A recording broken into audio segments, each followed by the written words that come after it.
What if the greatest adventures in human history weren't just stories, but echoes of real journeys lost to time? Picture this: a world where maps were blank spaces filled with monsters and miracles, where sailors braved tempests and uncharted seas, chasing whispers of distant paradises and cities of gold. These are the voyages that defied the limits of the known world, fueled by equal parts courage and curiosity. And today, we're setting sail into those very legends, the 30 most astonishing expeditions of ancient explorers, where history and myth collide in ways that will leave you questioning everything you thought you knew about the past. From the Phoenicians who circumnavigated Africa 2,000 years before Europeans dared to try, to the Polynesian navigators who crossed the vast Pacific using only the stars and the songs of their ancestors, these journeys are more than mere tales. They're testaments to human ingenuity, to the unshakable belief that there's always something more beyond the horizon. Think of the lost city of Atlantis, a civilization swallowed by the sea. Was it pure fantasy, or could it have been inspired by a real cataclysm that survivors carried into legend? Or El Dorado, the Golden King who lured conquistadors into the heart of the Amazon, was it greed that blinded them, or were they chasing a truth older than memory? This isn't just a recounting of old stories, it's an excavation of the human spirit. Every culture has its explorers, its myths of distant lands, and buried within those myths are kernels of truth, trade routes disguised as quests, real places exaggerated into legend, and brave souls whose names history forgot but whose deeds became folklore. As we unravel these 30 journeys, you'll discover how they shaped empires, inspired religions, and even altered the course of science. And perhaps you'll feel it too, that pull toward the unknown, the same urge that drove those ancient adventurers to sail past the edge of the map. So ready your imagination. We're about to embark on a voyage where every wave holds a secret, and every legend might just be a forgotten chapter of our world. Long before Homer sang of Odysseus or Jason chased the Golden Fleece, there was Gilgamesh, the first hero whose name echoed across the ages. Carved into crumbling clay tablets over 4,000 years ago, his story begins in the sun-baked city of Uruk, where a king, 2/3 god and 1/3 man, rules with unmatched strength but no peace in his heart. When death claims his closest friend, Enkidu, Gilgamesh does something no one had ever dared before. He sets out not to conquer lands or win treasures, but to conquer death itself. His journey takes him beyond the edges of the known world, through the cedar forest guarded by the monstrous Humbaba, across the waters of death where only the undying dwell, and finally to Utnapishtim, the one mortal granted eternal life by the gods. What makes this ancient tale so extraordinary isn't just its age, it's how raw and human it feels. When Utnapishtim tells Gilgamesh that immortality is reserved for the gods, that death is the price of being mortal, we hear the same fear that still haunts us today. The tablets describe Gilgamesh weeping, clutching a stolen plant that promises youth, only to lose it to a serpent's theft. It's a moment so vivid, so painfully relatable, that scholars have wondered for centuries, could this be more than myth? Could it be a distant memory of a real king who sought answers to life's greatest mystery? The epic's influence is everywhere. You'll hear its echoes in the flood story of Noah, in Hercules' labors, even in modern tales of heroes chasing impossible dreams. But perhaps its greatest legacy is how it captures the essence of exploration, not just of lands, but of the human soul. Every adventurer who ever sailed into the unknown, every scientist peering through a telescope, is following in Gilgamesh's footsteps. They're all asking the same question he asked beneath the stars. What lies beyond, and what does it mean for those of us left behind?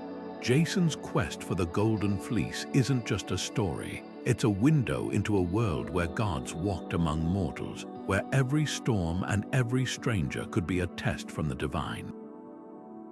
Picture the Argo, a ship built with timber from the sacred forests of Mount Pelion, its hull creaking as it cuts through waters no Greek vessel had ever dared to cross.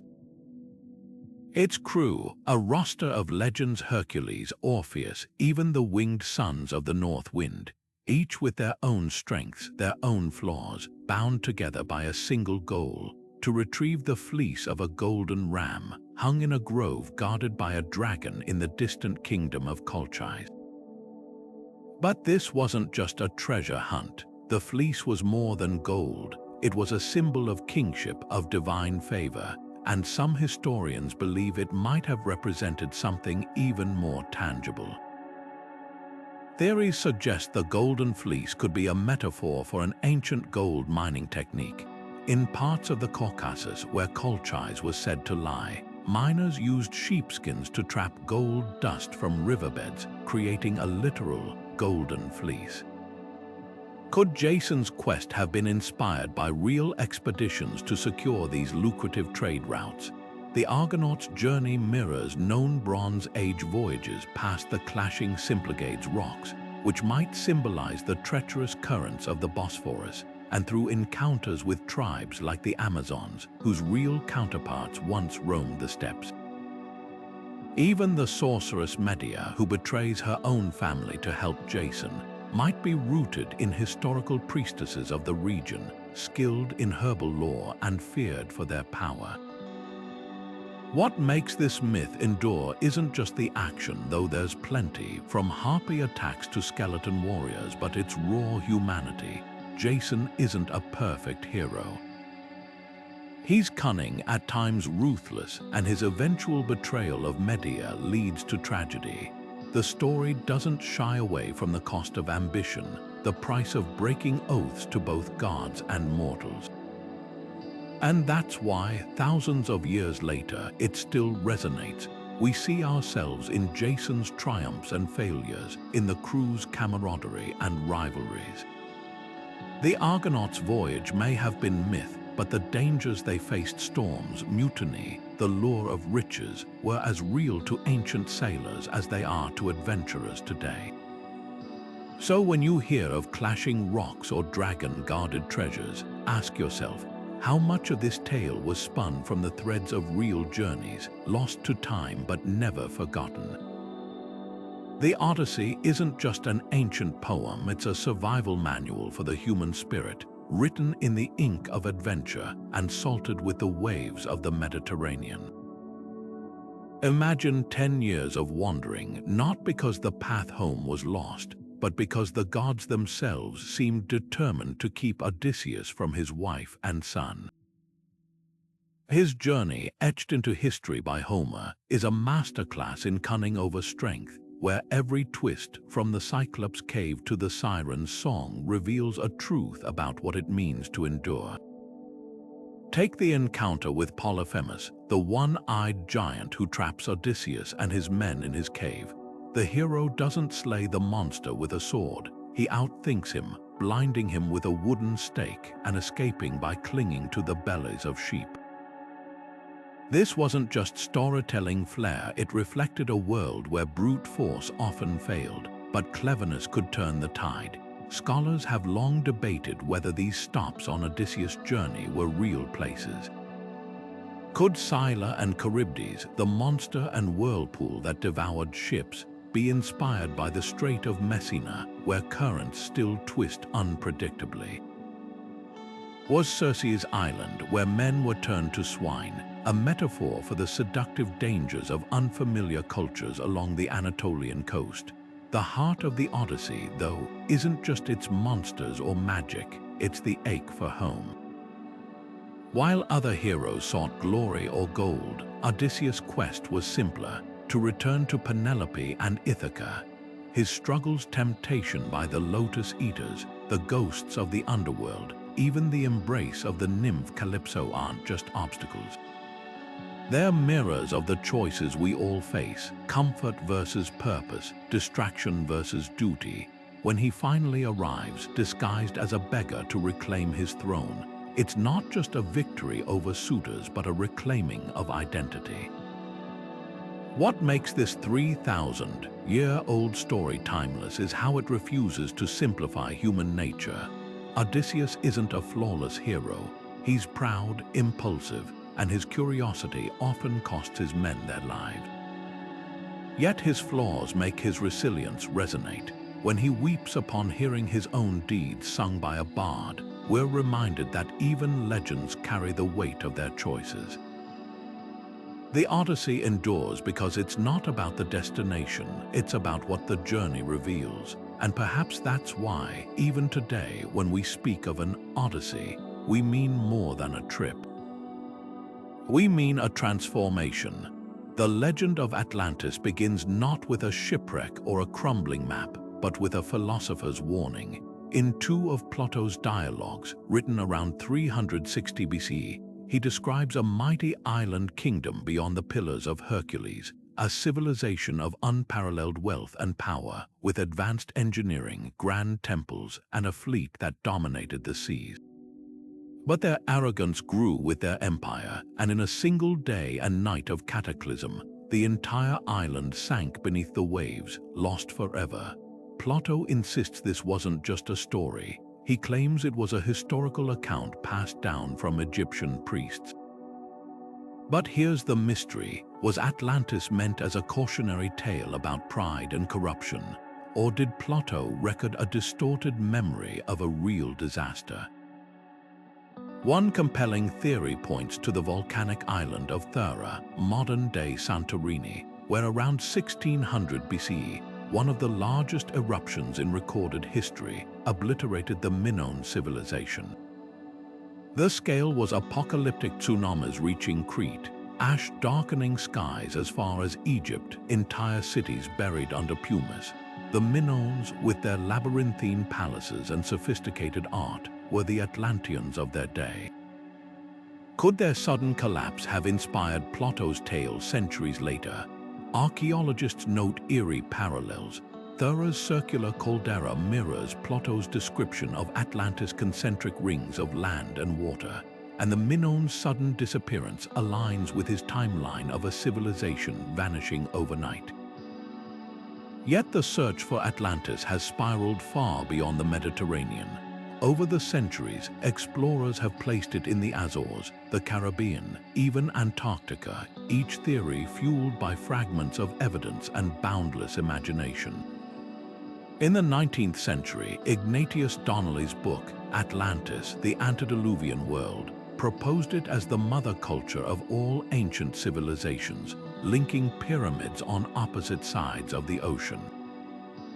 Modern sonar scans off the coast of Spain's Doñana National Park revealed strange underwater structures, while satellite imagery near the Eye of the Sahara in Mauritania shows a massive circular formation that some claim matches Plato's dimensions. What makes Atlantis endure isn't just the allure of a sunken utopia, it's the uncomfortable question beneath the myth. Every culture has its flood stories, its lost worlds, from the biblical Noah to the Sumerian tale of Ziusudra. These aren't just fairy tales, they're collective memories of disasters that reshaped human history. Atlantis forces us to confront how easily greatness can vanish, how fragile even the most advanced societies are against nature's fury. And perhaps that's why we keep searching, not just for ruins under the sea, but for a mirror to our own world, a reminder that no civilization, no matter how glorious, is immune to the tides of time. The Carthaginian explorer Hanno didn't just sail, he ventured into a world where every coastline could hide monsters, and every flicker of light might be a dragon's breath. Around 500 BCE, when most Mediterranean sailors clung to familiar shores, Hanno led 60 ships through the Pillars of Hercules and south along Africa's uncharted Atlantic coast. His mission, to establish colonies and perhaps to see how far the world truly stretched. What he brought back wasn't just a map, it was a tapestry of wonders so bizarre that scholars still debate what was real and what was imagination. Take his description of hairy savages his crew encountered on an island. Interpreters called them gorilla, and when the Carthaginians tried to capture them, the creatures fought back with such ferocity that they could only bring back their skins. For centuries, this was dismissed as fantasy until 19th century explorers realized Hanno might have been the first to document gorillas. Then there's the fiery chariot in the sky he described, a night so bright it turned the sea to liquid gold.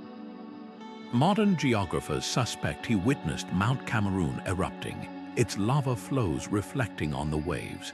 These weren't just tall tales, they were glimpses of a world beyond the Mediterranean's understanding, recorded by a man who dared to sail beyond the edge of his known world.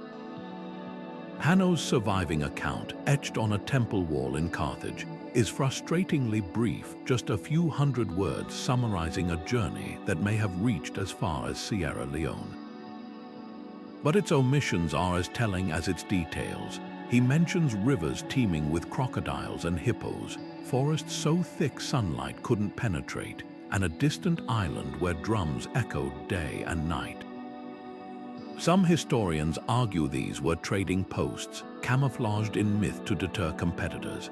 After all, Carthage guarded its maritime secrets fiercely. When Rome finally destroyed the city centuries later, they burned every ship's log they found. What makes Hanno's voyage extraordinary isn't just its ambition, it's how it captures the collision of observation and legend. When he describes a shoreline where flames leapt higher than the ship's masts, was it volcanic activity, or did he believe he'd found the gates of hell? His journey reminds us that for ancient explorers, the line between science and myth was thin. Every new discovery had to be filtered through the language of the familiar, turning unknown animals into savages and natural phenomena into divine signs. Yet beneath the embellishments lies a truth.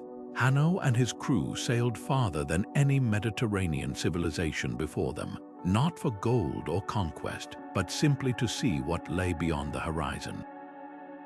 And in that, they were no different from us, forever chasing the next mystery, the next flicker of light in the unknown. Pythias of Masalia wasn't just an explorer, he was a man who dared to question the very boundaries of the ancient world. In a time when most Greeks believed the frigid north was a barren wasteland inhabited by monsters, this astronomer and geographer set sail beyond the Pillars of Hercules, venturing into waters no Mediterranean traveler had ever documented. His journey around 325 BC wasn't funded by kings or driven by conquest. Pythias went for knowledge alone, and what he brought back would rewrite the map of the known world, even if it took centuries for anyone to believe him. His account of Britain, which he called Britannia, was the first detailed description the Mediterranean world had ever received. He noted its triangular shape, its fertile lands, and the strange customs of its people, who brewed beer and stored grain in underground silos. But it was his voyage farther north that truly defied belief. Pythias spoke of a place where the sun never set in midsummer, where the sea congealed into a slush so thick his ship could go no farther. He called this frozen realm Thule, a land 6 days' sail beyond Britain. For centuries, scholars dismissed Thule as fantasy until we realized Pythias might have been describing the Arctic Circle, where the midnight sun and pack ice are very real.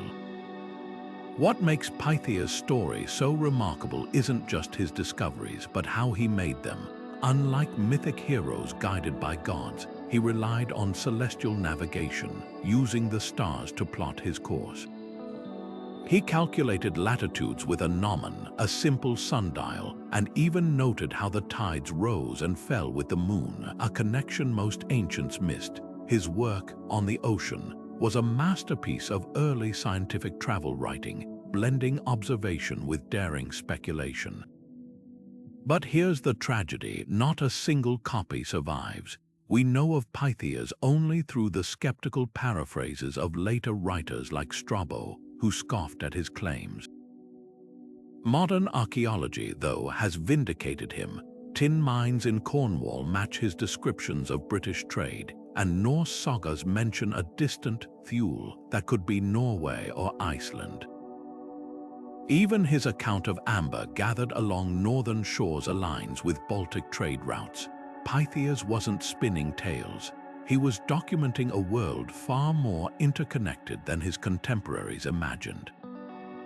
His journey reminds us that truth often outlasts disbelief, and that the greatest explorers aren't just those who discover new lands, but those who dare to see the world as it truly is, even when everyone else insists it's impossible. The legend of El Dorado didn't begin with a city of gold. It began with a man covered in it. Deep in the Andes, the Muisca people of Colombia practiced a ritual so dazzling it would ignite centuries of obsession. When a new leader rose to power, priests would coat his body in gold dust, row him to the center of Lake Guatavita, and toss emeralds and golden offerings into the waters as the crowd cheered. To the Spanish, who arrived in the 16th century, this ceremony warped into something else entirely, proof of a kingdom where gold was as common as sand, hidden somewhere in the jungle's heart.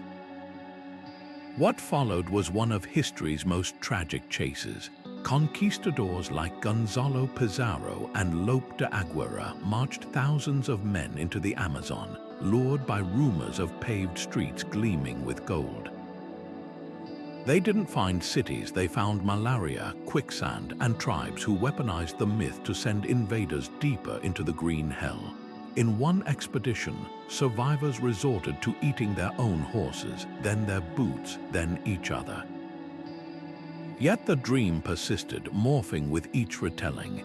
El Dorado shifted from a gilded man to a golden city, then to an entire empire, always just beyond reach. Modern archaeology paints a different picture. The Muisca were indeed master goldsmiths, crafting intricate pendants and votive figures with techniques still admired today. Their gold wasn't hoarded, it was spiritual, woven into rituals and trade networks stretching across the continent. Recent LiDAR scans have revealed vast earthworks and roads in the Amazon, evidence of sophisticated cultures like the Kuhakugu, who may have inspired later legends. But there were no golden towers, no streets paved with precious metal. El Dorado's true legacy isn't treasure, it's the cost of blind ambition. The myth consumed lives, fueled colonial violence, and distorted the richness of indigenous cultures into a shallow fantasy of wealth. Yet it also reveals something profound about human nature, our tendency to chase mirages, to reshape the unknown into whatever we desire most. Today, the name endures as a metaphor for any impossible quest, a reminder that sometimes the greatest treasures aren't the ones we find, but the truths we uncover about ourselves along the way. The Adventures of Sinbad the Sailor aren't just fantastical bedtime stories, they're a kaleidoscope of ancient fears and dreams, woven into 7 voyages so vivid they feel like memories. Picture a world where the Indian Ocean was the internet of its day, buzzing with rumors of islands where diamonds rained from the sky and whales masqueraded as mountains. Sinbad, the merchant from Baghdad, didn't seek treasure or conquest. He was an accidental explorer, swept into adventure by storms and serendipity. Yet his tales, spun in the 1001 Nights, mirror real dangers faced by sailors navigating the monsoon winds between Arabia, India, and beyond. Take the infamous roc, the bird so massive it could carry off elephants in its talons. To medieval Arabs, this wasn't pure fantasy. It was an exaggeration of real encounters with African ostriches or even fossilized dinosaur eggs found in the Gobi Desert. When Sinbad clings to the bird's leg to escape a deserted valley, he's echoing the very real practice of sailors using birds to find land, releasing them from ships to see which direction they flew. Even the giant whale he mistakes for an island has roots in truth. Ancient logs tell of sailors anchoring on floating mats of seaweed or mistaking basking whales for landmasses in the fog. But Sinbad's stories aren't just about monsters, they're a masterclass in cultural exchange. On his fifth voyage, he encounters the Old Man of the Sea, a creature who enslaves him by wrapping its legs around his neck.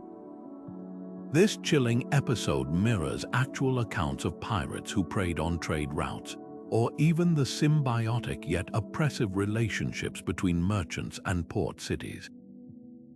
The Valley of Snakes, where serpents guard priceless jewels, it could be a metaphor for the perilous gem mines of Sri Lanka, where traders braved deadly conditions for rubies and sapphires.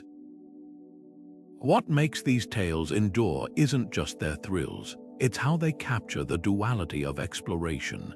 Every island Sinbad visits is both paradise and prison, lush with fruit but haunted by cannibals, rich with treasure but cursed by cyclones. This wasn't just storytelling, it was the psyche of merchants who knew the ocean could bless or break them in a single voyage. Modern archaeologists have found physical echoes of Sinbad's world, like 9th century shipwrecks off Indonesia laden with Persian glass and Chinese ceramics, proof that the trade routes he sailed were very real. Sinbad's legacy lives on in the unlikeliest places. When sailors of the Age of Exploration spoke of mermaids or floating cities, they were channeling the same mix of observation and myth that shaped his adventures. Even today, his name conjures the essence of wanderlust, the understanding that every journey, no matter how treacherous, changes the traveler.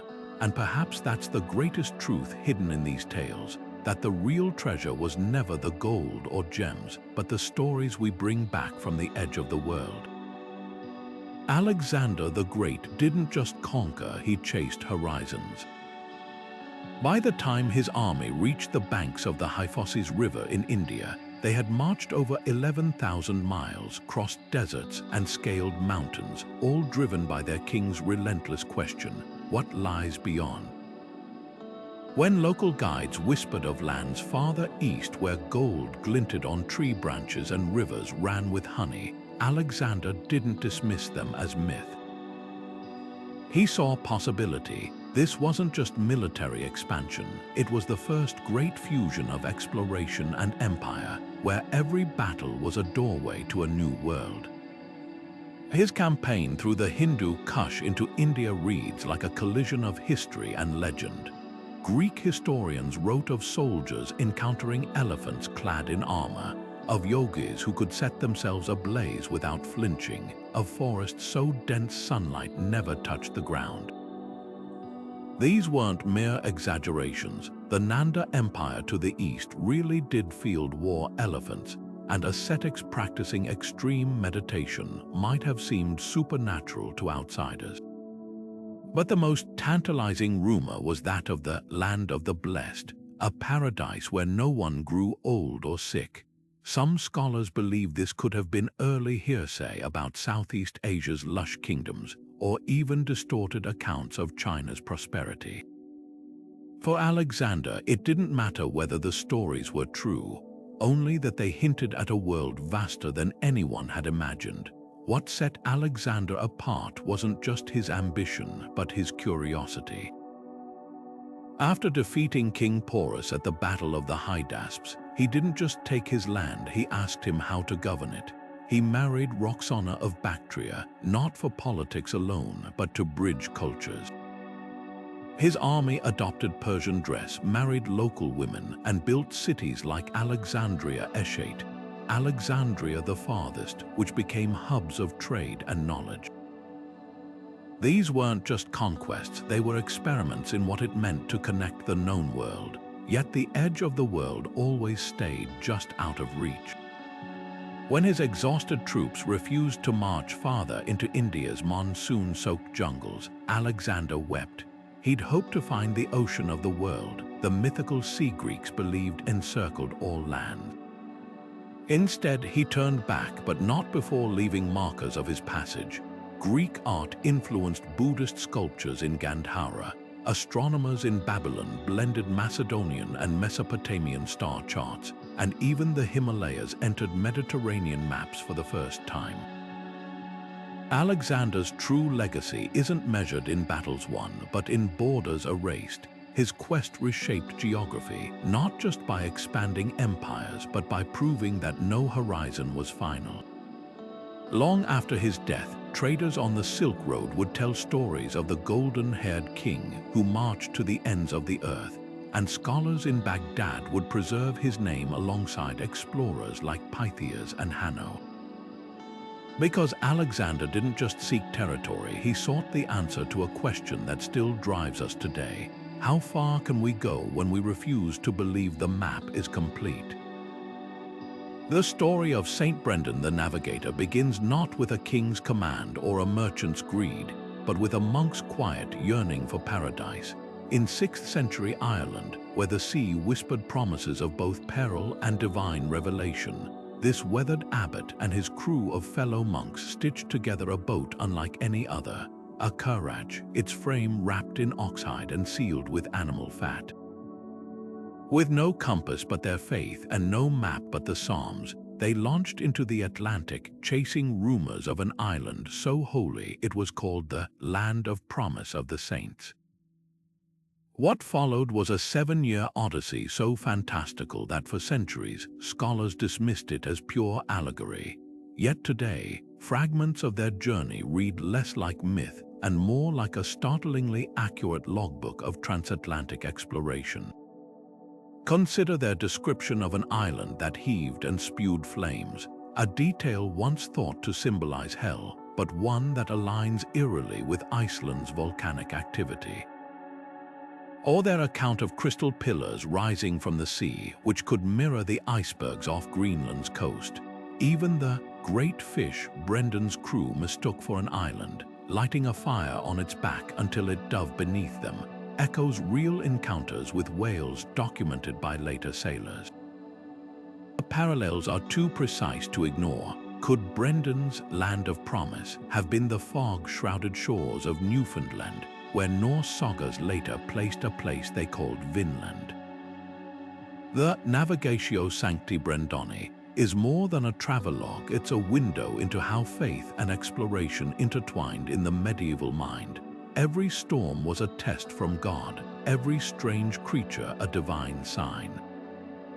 When Brendan's monks sang psalms to calm the waves or fasted for 40 days on an island they believed was the back of the biblical sea monster Leviathan, they weren't just surviving, they were enacting a spiritual drama as old as Jonah. This wasn't navigation as we understand it today. It was peregrinatio, a sacred wandering where the destination mattered less than the soul's transformation along the way. Modern adventurers have put Brendan's voyage to the test. In 1976, historian Tim Severin built a replica currach using only materials available in Brendan's time. Sailing from Ireland via the Faroes and Iceland, he proved such a boat could indeed survive the North Atlantic's fury, landing in Newfoundland just as the legends described. Yet the greater revelation wasn't the route, it was the method. Without modern instruments, Severin's crew navigated by the stars, the flight patterns of birds, even the color of the water, just as Brendan's monks might have. Their journey suggested that the Navigatio wasn't just a parable, but a coded guide for future travelers, blending celestial observations with monastic lore. What makes Brendan's tale endure isn't whether he reached America first, it's the audacity of his vision. In an age when most believed the ocean was the realm of monsters, this monk saw it as a path to the divine. His voyage reminds us that exploration has never been just about geography. It's about the stories we tell ourselves, of what lies beyond the horizon, of who we might become when we dare to sail past the edge of the known world. And perhaps that's why, even now, pilgrims still hike to Ireland's Mount Brandon, where Brendan is said to have glimpsed his paradise across the waves, still chasing that same unshakable hope that drove a leather boat into the unknown. Imagine setting sail across an ocean so vast it covers a third of our planet, with no compass, no written charts, just the stars above and the songs passed down through generations. This wasn't just a feat of navigation, it was the Polynesians' reality.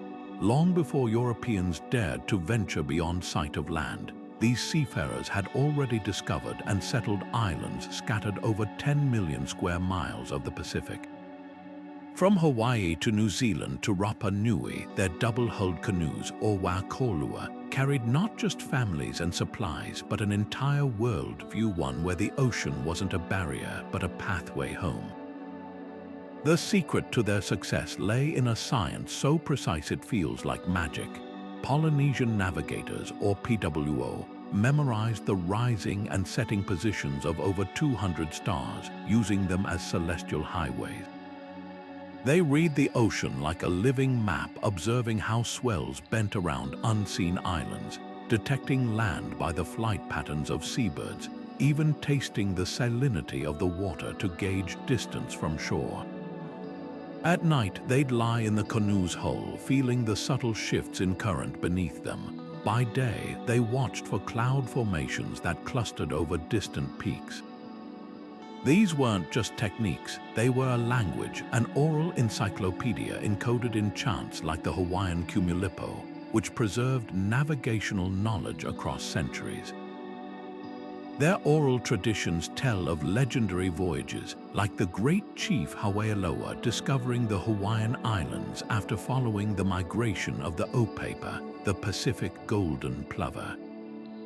Other stories speak of Tiwik e Muturangi, a giant octopus whose ink darkened the seas, a possible metaphor for treacherous currents, or even encounters with real cephalopods of astonishing size.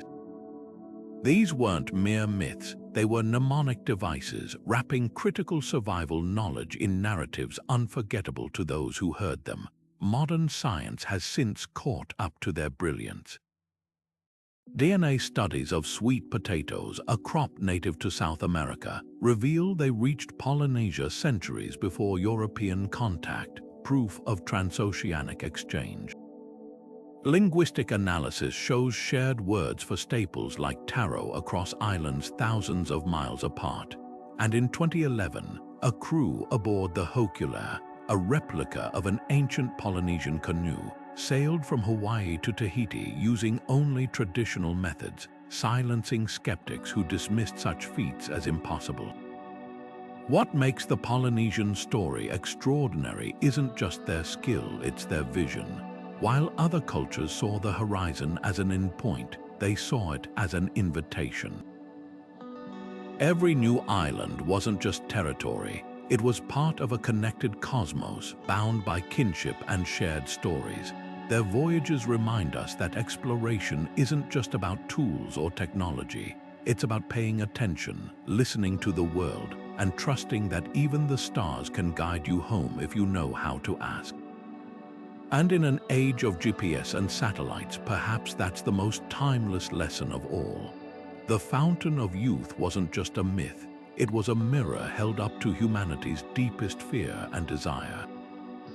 When Spanish conquistador Juan Ponce de Leon set sail for the Caribbean in 1513, rumors swirled that he sought a spring whose waters could turn back time.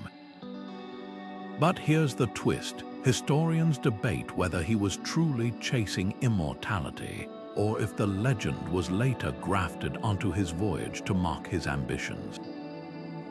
What's undeniable is how the tale resonated. From Babylonian epics to the travels of Alexander the Great, every culture has whispered of waters that heal, trees that grant eternal life, or lands where time stands still. Ponce de Leon's supposed search led him to the lush coast of Florida, a land he named for its blooming flowers, Pascua Florida, the Feast of Flowers. Though he found no magical fountain, His expeditions mapped uncharted shores and brought Europe face to face with the Timucua and Calusa peoples.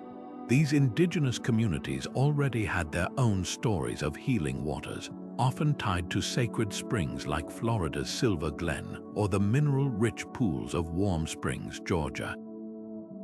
To them, these sites weren't about defying death, but about balanced places where the body and spirit could realign.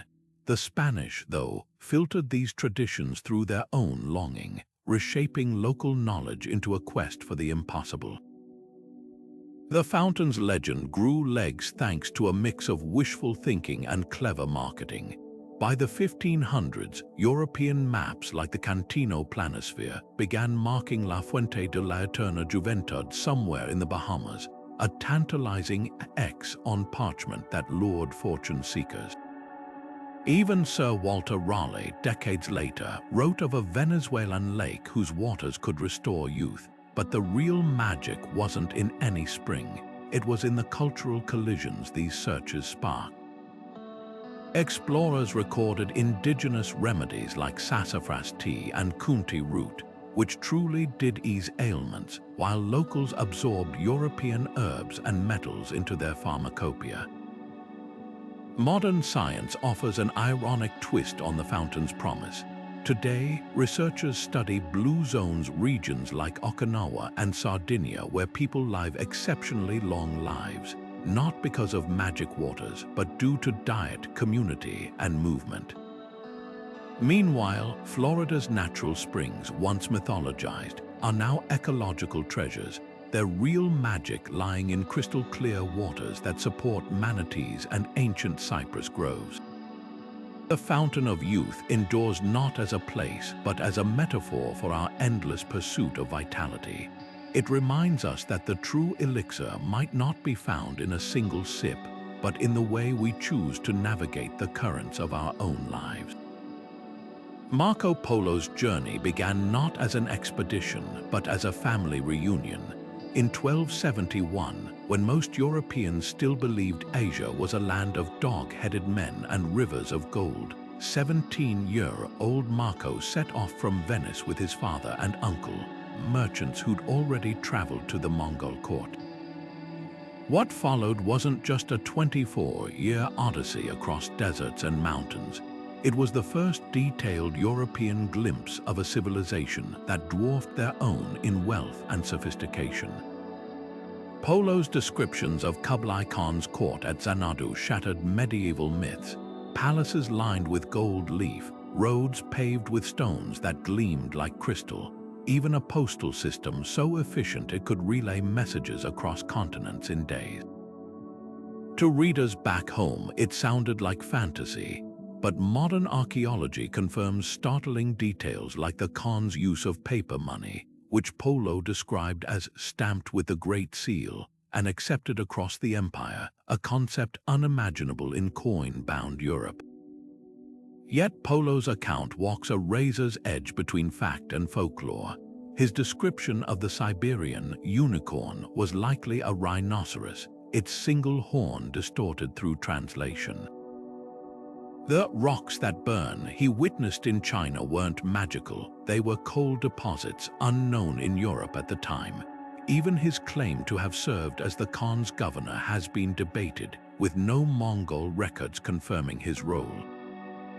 But these inconsistencies reveal something deeper, the collision between observation and expectation. When Polo wrote of Hindu yogis who could make the air grow dark, he was probably recounting real ascetic practices, filtered through a medieval Christian lens that saw such acts as sorcery. The impact of the travels of Marco Polo can't be overstated. Columbus carried a heavily annotated copy on his voyages, scribbling notes beside Polo's descriptions of Japan's gold-roofed temples, a vision that fueled his own quest. Mercator's world maps borrowed Polo's place names, while European merchants pored over his accounts of spices like pepper and cinnamon, which fetched fortunes in Mediterranean markets. But the book's true legacy lies in its humanity. Polo didn't just catalog wonders, He captured everyday life, how Chinese sailors waterproofed hulls with tung oil, how Persian farmers stored ice underground during summer, even how the Khan's cooks wrapped meat in lotus leaves to keep it tender. These weren't just exotic details, they were proof that innovation thrived far beyond Europe's borders. Debates over Polo's accuracy missed the point. His work wasn't a strict travelogue, but a tapestry woven from memory, hearsay, and personal awe. When he described the Khan's hunting park with its lakes full of swans and meadows stocked with white stags, was it exaggeration or the genuine wonder of a man seeing something beyond his native vocabulary? Perhaps the greatest testament to his account is how it reshaped geography itself. The Fra Mauro map of 1459, one of the most detailed of its age, credited Polo with revealing things previously unknown. In the end, whether every word was true matters less than this. Marco Polo gave Europe a new world to dream of, and in doing so, helped bridge the divide between East and West forever. Far beyond the frostbitten edges of the known world, where the icy breath of Boreas numbed even the bravest sailors, the Greeks whispered of a paradise shrouded in perpetual light, Hyperborea. This wasn't just another mythic land. It was a realm where time itself seemed to pause, where golden sunlight never surrendered to night, and a people untouched by war, disease, or old age danced in fields of eternal spring. The Argonauts, fresh from their quest for the Golden Fleece, were said to have ventured there, drawn by rumors of a place so pure that even Apollo wintered among its inhabitants. But what makes this legend so fascinating isn't just its whimsy, it's how it mirrors real Arctic phenomena that would have baffled ancient Mediterranean minds. Imagine a Greek sailor, accustomed to the predictable rhythms of the Aegean, hearing tales from northern traders of a sun that refused to set for months. The midnight sun of the Arctic summer, where daylight stretches unbroken across the horizon, could easily have been woven into stories of a land beyond the north wind. Even the name Hyperborea betrays its origins literally beyond Boreas, the god of the icy north. The Greeks, with no concept of the Earth's tilt or polar day cycles, might have interpreted these accounts as evidence of a divine realm where the laws of nature bent to the god's will. Yet Hyperborea wasn't just a misunderstanding of geography. It symbolized something deeper, the human longing for a sanctuary free from suffering. The poet Pindar described its inhabitants as ageless, feasting on everlasting joy, their lives a harmony so perfect that even death came only by choice. This wasn't merely escapism, it reflected real cultural exchanges. Amber, that golden fossil resin traded from the Baltic coast, might have fueled rumors of a land dripping with gold, while Scythian nomads' accounts of reindeer herders surviving in endless summer could have morphed into tales of a blessed race. Archaeology adds another layer to the mystery. Bronze Age artifacts found as far north as Scandinavia bear striking similarities to Greek designs, suggesting trade routes or at least whispered stories that stretched farther than once believed. The Sami people of Lapland, with their solar myths and reverence for the unsetting sun, might have been the real-world inspiration for Hyperborea's luminous legends. Even the Argonauts' route, often dismissed as fantasy, aligns with ancient amber trade paths that snaked through the Black Sea and up the Dnieper River. The enduring power of Hyperborea lies in its duality. It was both a myth and a mirror, a fantastical explanation for natural wonders, and a testament to how far human curiosity can stretch. When modern explorers stand beneath the Arctic's midnight sun, they're seeing the same phenomenon that once sparked tales of an eternal paradise. The Argonauts may never have reached that fabled land, but their story reminds us that every legend, no matter how distant, begins with a kernel of truth and the courage to chase the unknown, even when it lies beyond the edge of the map. In the early 15th century, while Europe was still crawling out of the Middle Ages, the Indian Ocean trembled under the wake of a fleet unlike anything the world had ever seen. Zheng He's treasure ships, some stretching over 400 feet long, with 9 masts and decks crowded with exotic animals, diplomats, and enough firepower to level a coastal city, weren't just vessels. They were floating empires, commanded by the Ming dynasty's most trusted admiral, a eunuch who'd risen from captivity to become the emperor's right hand. These expeditions reached as far as Kenya decades before Portuguese caravels rounded the Cape of Good Hope. But then, abruptly, the greatest naval force in history vanished from the seas, its ships burned, its records purged. The question isn't just where Zheng He sailed, it's why China turned its back on the world. Consider the scale of these voyages. Between 1405 and 1433, Zheng He led 7 expeditions, each with hundreds of ships and tens of thousands of crew. They brought back giraffes from Africa as gifts for the emperor, who believed them to be mythical Qilin omens of divine favor. They brokered trade deals from Java to Mecca, projecting Ming power without conquest, relying instead on awe and diplomacy. A single fleet could carry enough porcelain and silk to collapse local markets under the weight of Chinese luxury. Yet, unlike European explorers, Zheng He wasn't seeking colonies or gold. His missions were about prestige, about demonstrating the Yongle Emperor's mandate to rule, all under heaven. So why did it end? One theory points to the emperor's death in 1424. His successor, the Hongxi Emperor, saw the voyages as wasteful extravagance in a time of famine and Mongol threats. Confucian scholars, who distrusted the eunuch class Zheng He represented, argued that China's wealth should be spent on fortifying the Great Wall, not sailing to barbarian lands. There's also the ecological angle. Building these Leviathan ships required thousands of acres of old-growth timber, a resource the empire was rapidly depleting. But perhaps the most tantalizing clue lies in a single line from the Ming records. The distant lands are not worth the sweat of our peasants. The tragedy of Zheng He's lost fleet isn't just about ships, it's about a road not taken. Had the voyages continued, might Chinese merchants have established trade networks to rival Europe's?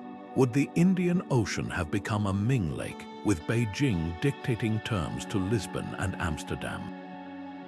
We'll never know. By the time Portuguese explorers arrived in Asia, the only traces of Zheng He were scattered artifacts and oral histories, like the Swahili tales of ships as big as mountains that brought porcelain and left behind descendants with Chinese features.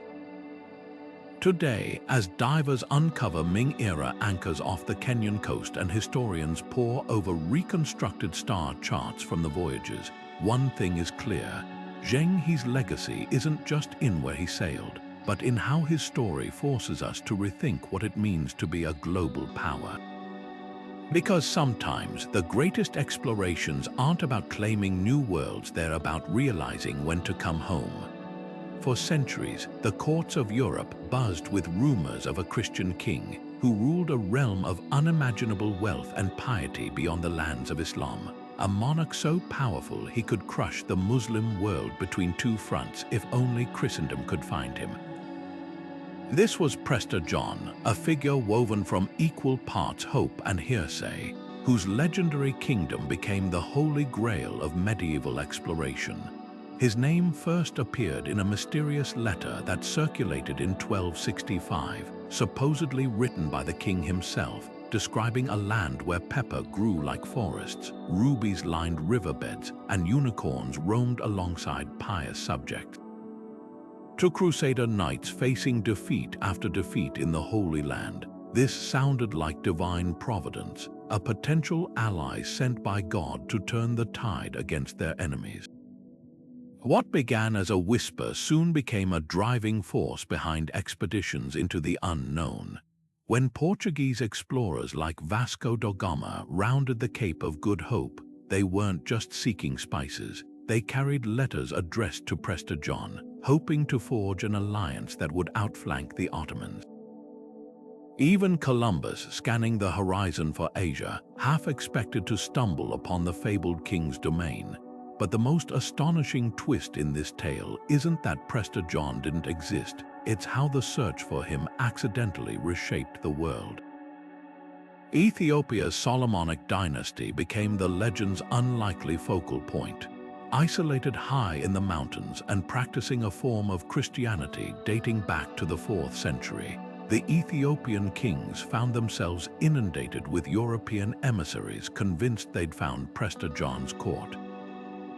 The reality was far more complex. While Ethiopia's ruler, Dawit II, welcomed Portuguese aid against invading Muslim forces, he had no interest in being drafted into Europe's holy wars.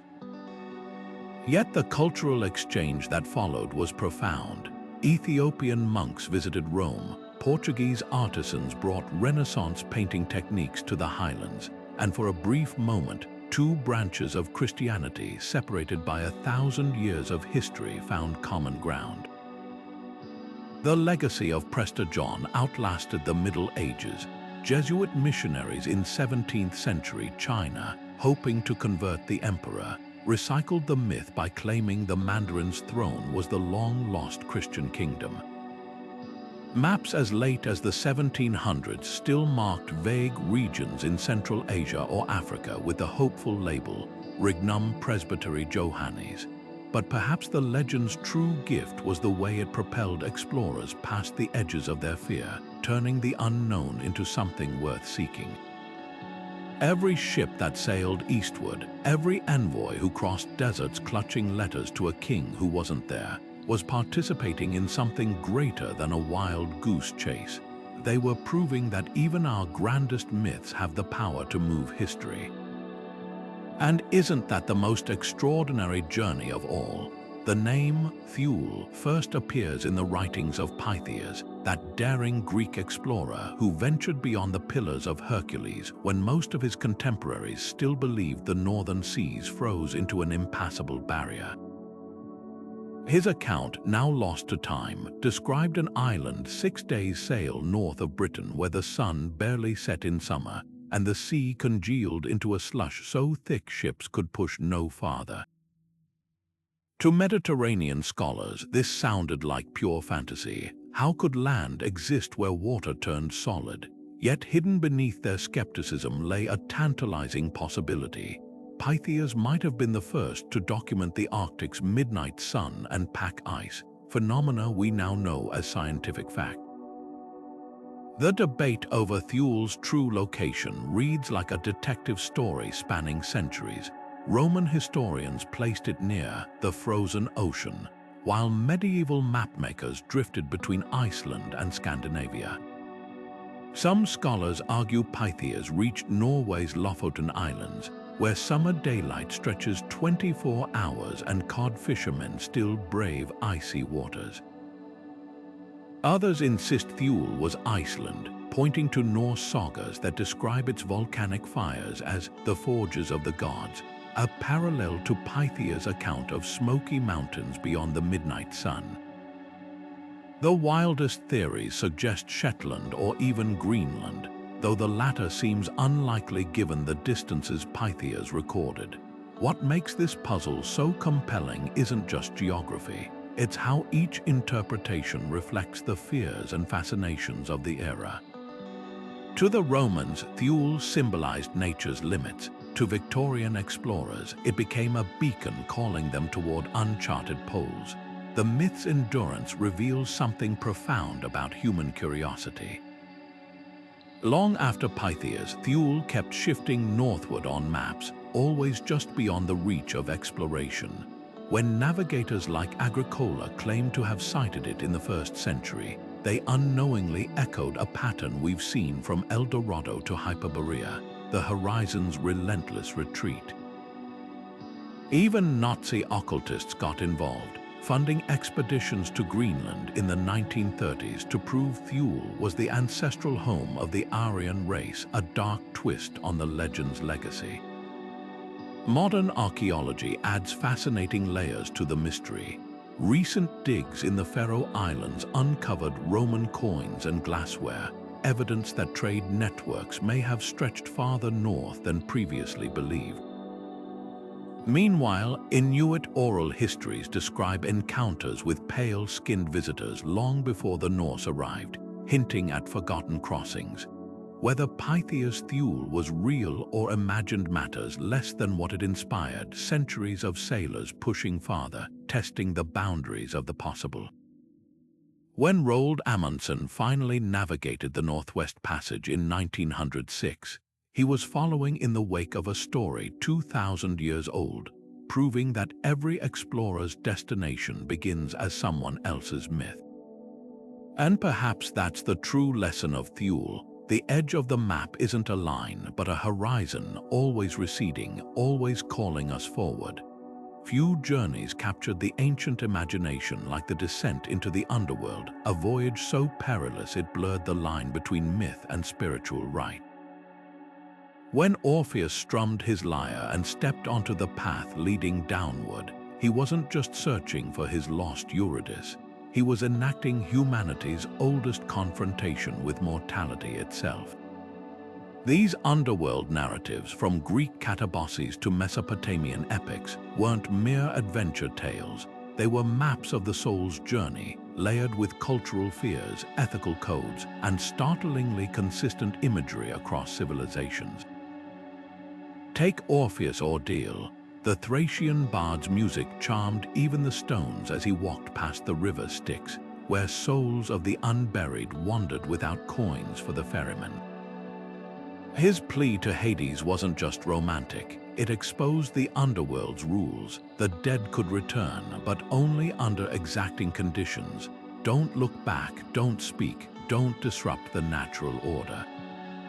When Orpheus faltered at the last moment, turning to ensure Eurydice followed, his failure wasn't just tragic, it reinforced an ancient belief that mortality's boundary was absolute.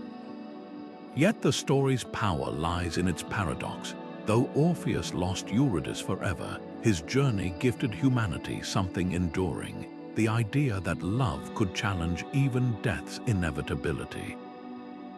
Centuries later, Virgil's Aeneas would walk a darker path through the underworld, guided by the Sibyl of Cumae.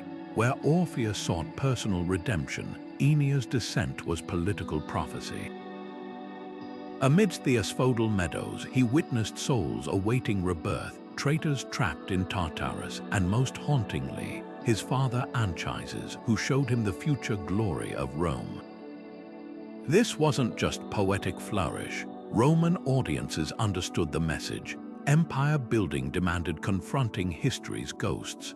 The hero's ability to exit the underworld, unlike those who lingered there eternally, symbolized Rome's divine mandate to rise above mortal limitations. But these myths weren't uniquely Mediterranean. The Babylonian goddess Ishtar's descent into Urkala mirrors Orpheus' grief-stricken quest with a chilling twist. To reclaim her lover Tammuz, she had to pass through 7 gates, stripping a piece of her divine regalia at each, a metaphor for the ego's dissolution before death. In Norse sagas, Odin rode his 8-legged horse Sleipnir into Helheim to pry secrets from a dead Ceres, trading an eye for wisdom. Even the Maya Popol Vuh describes hero twins outwitting the death gods in Xibalba through ball games and trickery.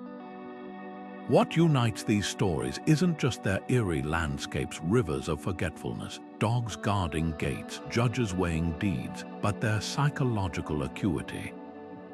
The underworld wasn't merely a physical place, it was the mind's confrontation with loss, guilt, and the unknown. When archaeologists found ancient passports to the afterlife, Egyptian Book of the Dead Scrolls, Etruscan gold tablets inscribed with directions for souls, they revealed how deeply these myths shaped real-world rituals. A 4th century BCE Greek grave in Thessaly even held a skull with a gold coin placed in its mouth, payment for Charon, exactly as described in Catabossi's tales. The underworld's greatest lesson may be its duality. It's both a realm of terror and transformation, where heroes face their shadows but return wiser. Modern psychology sees parallels in near-death experiences or trauma recovery, the idea that one must descend to heal. These myths endure because they articulate a truth deeper than doctrine, that to fully live we must first make peace with the darkness. And perhaps that's why, millennia later, we still whisper their names Orpheus, Aeneas, Ishtar, not as relics, but as guides lighting the way through our own uncharted depths. The Land of Punt wasn't just a trading partner for the ancient Egyptians. It was a shimmering mirage of abundance, a realm so lush and distant that it blurred the line between marketplace and myth. For over 1,000 years, pharaohs sent expeditions southward, returning with cargo that read like a catalogue of wonders: sacks of aromatic myrrh, ebony logs polished to a mirror sheen, live cheetahs with golden collars, and even dwarf giraffes, their tiny legs stumbling on temple floors. The walls of Deir el-Bahari immortalize one such voyage, commissioned by Queen Hatshepsut in 1500 BCE, where sailors unload stacks of incense, resin so precious it was worth its weight in gold. Yet despite these vivid records, Punt's location remains one of archaeology's most tantalizing riddles.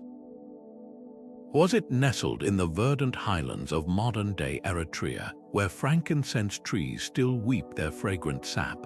Or was it farther east, in Yemen's misty mountains, where the kingdoms of Saba and Hadramaut later rose to prominence? The debate isn't just academic, it's a window into how trade routes transformed real places into legends. What makes Punt extraordinary isn't just the goods it provided, but the cultural exchange it represented. Egyptian scribes called it Tarneja, the land of the god, not because they worshipped its people, but because its bounty seemed divinely bestowed. The frankincense and myrrh carried back weren't merely luxury items, they were the lifeblood of temples, burned in rituals to bridge the earthly and divine. Baboons, depicted sitting obediently on Puntite ships, were sacred to Thoth, the god of wisdom, while ebony became the sinew of royal furniture and coffins. This trade wasn't transactional, it was spiritual, binding two worlds in a cycle of reverence and reciprocity. The mystery deepens when you consider the logistics. Egyptian reliefs show Puntites living in stilt houses shaped like woven beehives, their chiefs sporting curved beards and rounded bellies, a stark contrast to the angular elegance of Nile Valley art. Some scholars argue these details point to the Horn of Africa, where the Somali region of Puntland still bears the ancient name. Others note the mention of Antiu, a word sometimes linked to Arabia's aromatics. The truth might be even more complex. Punt could have been a shifting concept, a catch-all term for any distant source of exotic goods, its location drifting with each new discovery like a mirage on the horizon. Modern archaeology offers tantalizing clues. In Eritrea's Adulis region, ruins of ancient ports reveal trade goods matching Hatshepsut's inventory, while Yemeni cave paintings depict ships remarkably similar to Egyptian vessels. Genetic studies of baboons mummified in Thebes trace their origins to Eritrea and Ethiopia, confirming at least part of the trade network. Yet the absence of definitive Egyptian artifacts in these areas suggests Punt wasn't a colony, but a partner, a place where goods changed hands in a ritual dance of diplomacy and mutual benefit. The legacy of Punt endures not in its coordinates, but in what it reveals about the human imagination. To the Egyptians, it was more than a destination. It was proof that beyond the known world lay realms of unimaginable richness, where nature itself conspired to create perfection. When Hatshepsut's artists painted Punt's trees heavy with incense and its hills alive with strange beasts, they weren't just documenting a voyage, they were crafting a promise. That promise, passed down through generations, would inspire later explorers from Rome to Byzantium to seek their own Punt, their own edge of the possible. And isn't that the heart of every great journey? Not just the goods we bring back, but the stories we tell, and the horizons those stories dare us to chase. The Spanish conquistadors who marched north from Mexico in the 16th century carried more than weapons and armor. They carried a dream woven from whispers and half-truths. It began with a Portuguese legend about 7 bishops fleeing Muslim invaders, sailing west to an unknown land where they built 7 golden cities. By the time this story reached the ears of men like Francisco Vázquez de Coronado, it had transformed into something tangible, a promise of sprawling metropolises where even the poorest houses gleamed with precious metal. What followed wasn't just exploration, it was a collision between European obsession and indigenous realities that would reshape the continent. Coronado's expedition in 1540 was the most ambitious of these quests.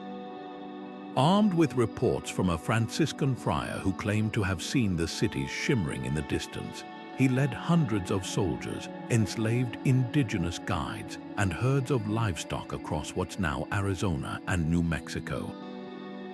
Instead of golden towers, they found Zuni Pueblos multi-story adobe villages like Huaca, where warriors rained arrows down on the intruders from terraced rooftops. The Spanish called it a city of gold only after looting its corn stores and turquoise ornaments, desperate to justify their hardship. As they pushed deeper into the Great Plains, chasing rumors from captive guides, they encountered nomadic tribes like the Querechos, who followed buffalo herds across endless grasslands, a way of life as alien to the Spanish as the 7 cities had been to them. The true irony of this quest lies in what the explorers missed. While they fixated on mythical gold, they marched past real wealth, the intricate trade networks of the ancestral Pueblones, who exchanged macaw feathers from Mexico for copper bells from the Mississippi, the sophisticated irrigation systems of the Hohokam, which turned desert valleys green. When Coronado's men stumbled upon the Grand Canyon, they dismissed it as a useless chasm. When they met the Wichita people in Kansas, living in grass-thatched houses surrounded by vast cornfields, they saw only savages rather than a culture that had thrived for centuries. The 7 cities were never real, but the civilizations they overlooked certainly were. Yet the legend didn't die with Coronado's disillusioned return. It morphed, attaching itself to new frontiers. In the 17th century, missionaries like Father Alonso de Benavides wrote of golden cities hidden in the mountains of New Mexico, inspiring yet more fruitless searches. Even the name Cibola, once tied to the Zuni Pueblos, drifted eastward, appearing on maps as far as Texas. This endless reinvention reveals something profound about human nature, our need to project desires onto blank spaces on the map. For the Spanish, it was gold. For the Native Americans who fed them rumors, it was often a strategy sending invaders deeper into hostile territory or buying time to organize resistance. Today, the legacy of the 7 cities lingers not in treasure, but in the cultural scars and unexpected connections it left behind. The same expeditions that brought violence also introduced horses to the Great Plains, transforming indigenous societies within generations. The maps drawn by lost conquistadors became the first European sketches of the American Southwest, imperfect but invaluable. And perhaps most poignantly, the Zuni and Hopi still recount their own versions of these encounters, oral histories where the real marvel wasn't gold, but the resilience of peoples who outlasted both myth and invasion. The 7 cities taught us that exploration is never just about what we find. It's about what we're willing to see or, tragically, what we refuse to recognize. The name Ibn Battuta should be etched alongside history's greatest explorers, yet for centuries his story remained overshadowed by Marco Polo's. In 1325, a 21-year-old Moroccan scholar left Tangier on a pilgrimage to Mecca, a journey he expected to last 16 months. Instead, it spiraled into a 30-year odyssey spanning 75,000 miles, from the sweltering markets of Timbuktu to the porcelain towers of Quanju. What sets Battuta apart isn't just the distance he covered, it's the kaleidoscope of cultures he documented with a scholar's precision and a traveler's wonder. His Rihla, or Travels, reads like a medieval Google Street View, capturing everything from the opulence of Delhi's Sultanate to the eerie silence of the Sahara's salt caravans, where men whisper to conserve water under the desert's crushing glare. Take his account of Mali's Mansa Musa, the richest man the world had ever seen. While European maps depicted Africa as a land of monsters, Battuta described a kingdom where gold dust flowed so freely that inflation plagued Cairo for years after Musa's visit. He marveled at the Malian justice system, where disputes were settled under a sacred tree, and at the Sultan's library, stocked with Qurans written in gold ink on gazelle parchment. These weren't exoticized fictions, they were meticulous observations, revealing a West Africa far more connected to the Islamic world than Europe ever imagined. Yet Battuta wasn't uncritical. He scoffed at local women who dined with men unchaperoned, his conservative Maghrebi sensibilities clashing with Malian customs. This tension between curiosity and bias makes his writing so human, a reminder that even the most open-minded travelers carry their own cultural baggage. His journey eastward reads like a medieval thriller. In Anatolia, he joined a Akai brotherhood, Sufi guilds that functioned as part trade union, part hostile network, where merchants and mystics shared bread and poetry.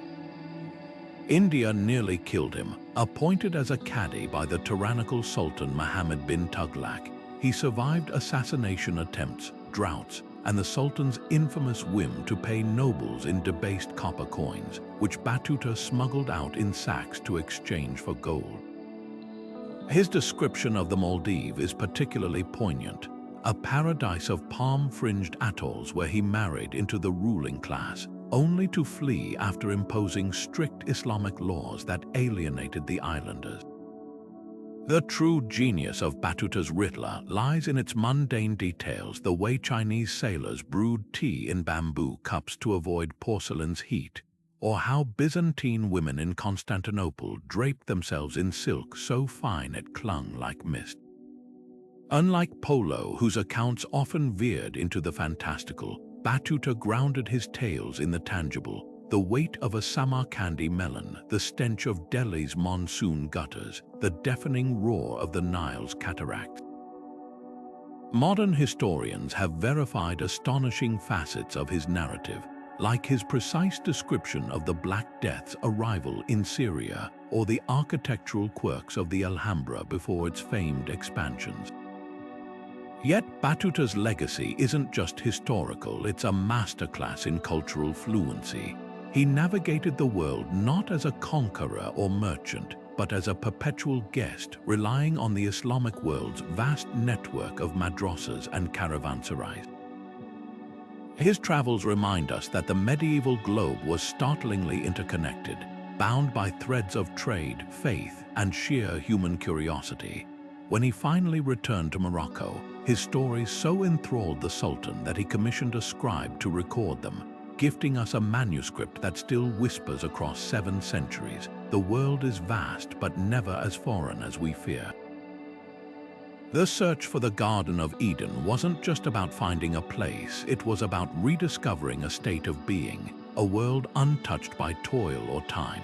From the moment Genesis described its rivers and fruit-laden trees, theologians, kings, and explorers became obsessed with pinning paradise to the map.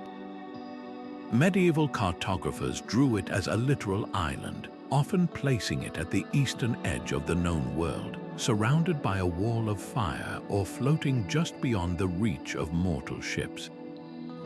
But what makes these quests so fascinating isn't just their ambition, it's how they reveal the evolving relationship between faith, geography, and human longing. Take the 4th century Bishop Ephraim of Syria, who insisted Eden still existed physically, hidden somewhere beyond the lands of the Sassanid Empire. He imagined it as a sealed garden, preserved in divine amber, where the tree of life still bore fruit, an idea that sent Byzantine monks trekking into Persia with pilgrim staves and parchment sketches. Centuries later, Spanish conquistadors scoured the Amazon, convinced its tangled vines and hidden waterfalls matched descriptions of Eden's lushness.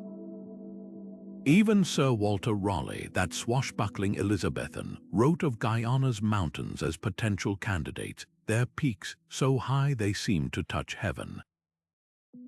These weren't just wild guesses, they were acts of devotion, attempts to ground the sacred in the soil beneath their feet. Theories about Eden's location read like a tour of ancient geography. Some pointed to Mesopotamia, where the Tigris and Euphrates rivers, 2 of Eden's biblical markers, still flow through modern Iraq. Others argued for Armenia's Mount Ararat, where Noah's Ark supposedly came to rest after the flood, suggesting paradise might lie in its shadow. The most surprising candidate, the Maldives. In the 14th century, Muslim scholar Ibn Kathir proposed these coral atolls as Eden's remains, their isolation and beauty fitting the Quranic vision of eternal gardens. Each theory said less about Eden's true location and more about the culture searching for it, whether they saw paradise as a mountain, a garden, or an island just beyond the horizon. The impact of this search rippled far beyond theology. When Christopher Columbus landed in the Caribbean, his first letters back to Spain pulsed with excitement. These lush isles, he declared, must be near the biblical paradise. His descriptions of naked islanders living in harmony with nature fed into European myths of the noble savage, a trope that would shape colonial attitudes for centuries. Meanwhile, Renaissance maps like Martin Waldseemüller's 1507 world map often depicted Eden as a tiny vignette in the Far East, reinforcing the idea that unexplored lands might still hold divine secrets. Even the names we gave to new discoveries, Brazil's Ilha de Vera Cruz, Island of the True Cross, or Puerto Rico's San Juan Bautista, betrayed this hunger to sanctify the unknown. Modern archaeology adds a poignant twist to the tale. Satellite imaging has revealed that the biblical Land of Havilah, where Eden's rivers supposedly flowed with gold, might correspond to Arabia's now dry riverbeds, which once glittered with alluvial gold. The Pishon River, long dismissed as mythical, could match the Karan River in Iran, which fed ancient trade routes. These discoveries don't prove Eden was real, but they show how its description might have drawn from real landscapes, places where water and abundance once flourished, only to vanish beneath desert sands. Perhaps Eden's greatest legacy is how it taught us to see the earth through dual lenses, as a physical space to be mapped and a spiritual idea to be yearned for. When John Milton wrote Paradise Lost, he imagined Eden not as a lost place, but as a lost state of mind, one we might reclaim through virtue rather than voyages. Yet even today, the search continues in subtler ways. Biologists hunt for untouched ecosystems in the Amazon's depths, hoping to find a green Eden of undiscovered species. Astronomers peer at exoplanets, wondering if another world might offer what ours no longer seems to: perfection. The lesson isn't that paradise was never real, but that the act of seeking it has always been part of what makes us human. And in that endless search, we've charted not just lands, but the contours of our own hopes. The Isles of the Blessed weren't just a mythic retreat, they were the ancient world's ultimate reward, a paradise reserved for those who'd lived lives of extraordinary virtue or heroism. Picture a land where the air smelled perpetually of ripening fruit, where fields yielded crops without toil, and where the greatest souls of history, Hercules, Achilles, Odysseus, walked eternally under a golden sun. Greek poets like Pindar painted these islands as lying far to the west, beyond the Pillars of Hercules, where the sun dipped into the ocean each evening. But what makes this legend so compelling isn't just its escapism. It's how it reveals the ancient mind's need to reconcile geography with the afterlife, to anchor the divine in tangible landscapes. Some scholars argue the Isles of the Blessed were inspired by real archipelagos glimpsed by early sailors. The Canary Islands, with their volcanic peaks shrouded in mist and their lush valleys teeming with dragon trees, fit the description eerily well. Phoenician traders who ventured beyond Gibraltar centuries before the Greeks might have brought back tales of these fertile lands, their isolation making them ripe for myth-making. Even the Azores, though farther out in the Atlantic, could have entered the collective imagination through storm-blown ships or the oral traditions of seafarers. The island's thermal springs, which steamed like the breath of the gods, would have only deepened their otherworldly reputation, yet the myth served a deeper purpose than mere storytelling. Unlike the gloomy underworld of Hades, where ordinary souls faded into shadow, the Isles of the Blessed offered an alternative, a celestial retirement community for the exceptional.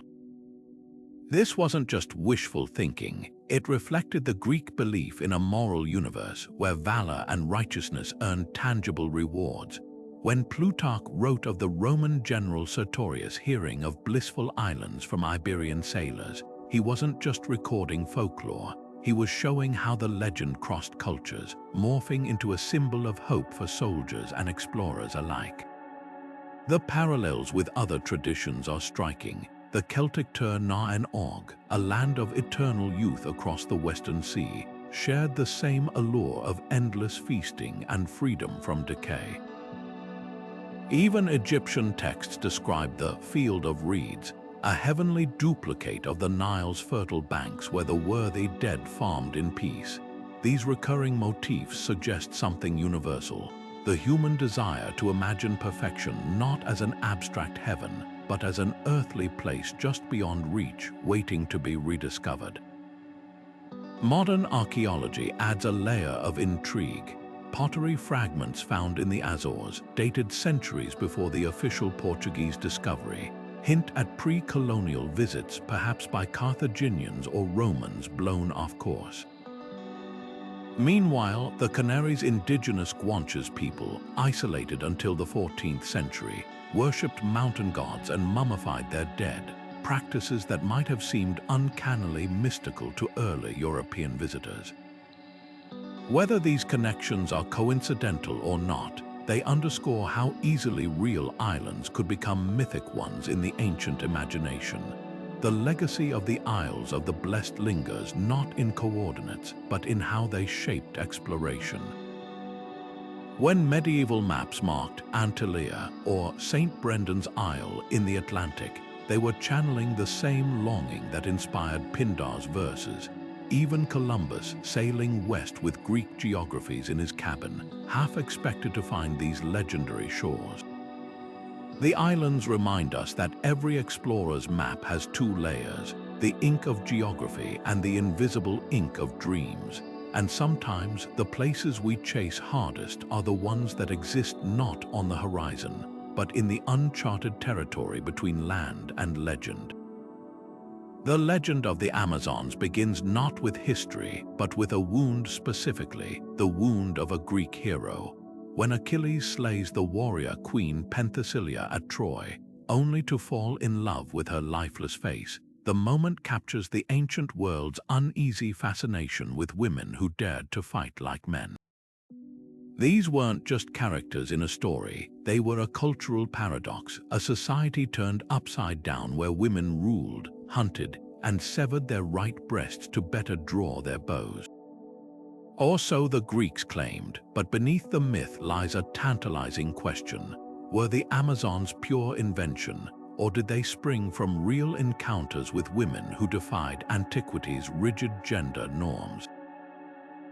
The answer might lie in the windswept steppes of Scythia, where nomadic tribes roamed from the Black Sea to Mongolia. Greek historians like Herodotus wrote of the Soromati, a people whose women rode into battle alongside men, a fact later confirmed by archaeology.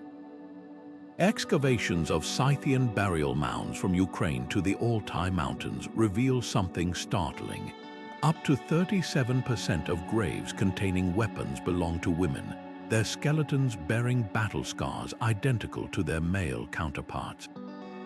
Some were even buried with ritual daggers and quivers of arrows, their legs bowed from lifetimes in the saddle.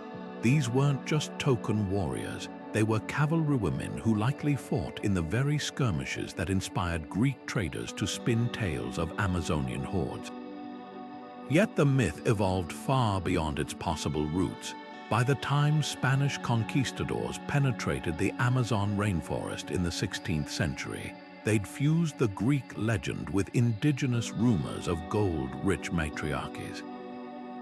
Francisco de Orellana, the first European to navigate the river that now bears the Amazon's name, returned with lurid accounts of villages where women shot arrows at his men from the treetops.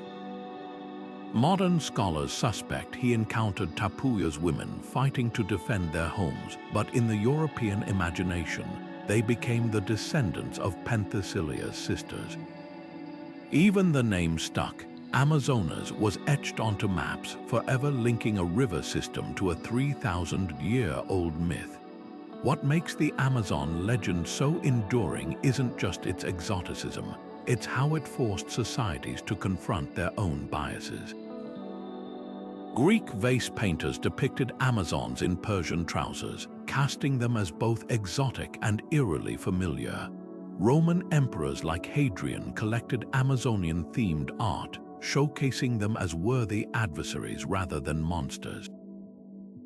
And in medieval Europe, where chivalric codes idealized passive femininity, Amazon stories became a quiet rebellion, whispered in courts where real women wielded power behind the throne. The Amazons became a mirror, reflecting each era's anxieties about gender and power. Today, archaeology continues to blur the line between myth and reality.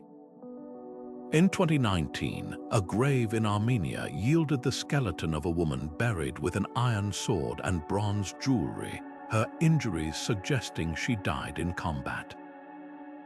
DNA analysis of Scythian remains reveals that women weren't just fighters, they were archers, horseback riders, and even leaders, their social status equal to men in many tribes. The Greeks, who cloistered their own women in domestic roles, might have exaggerated these warrior women into something monstrous to distance themselves from the unsettling idea that gender roles weren't universal. The Amazons' true legacy lies in this tension between fear and fascination. They were never just warriors, they were a Rorschach test for every culture that encountered them, revealing deeper truths about power, equality, and the stories we tell to make sense of the unknown. From the steppes of Scythia to the banks of the Amazon River, their legend endures not because it was ever purely true, but because it challenges us to ask, who gets to write history and whose strength have we been taught to fear? The idea that our planet might be hollow, with entire civilizations thriving beneath our feet, sounds like pure fantasy today, but for centuries, it was a theory taken seriously by scientists and adventurers alike. Picture a world where instead of molten rock, the Earth's core held lush valleys, subterranean oceans, and even advanced societies lit by an interior sun. This wasn't just the stuff of pulp novels, it was a genuine hypothesis championed by respected thinkers.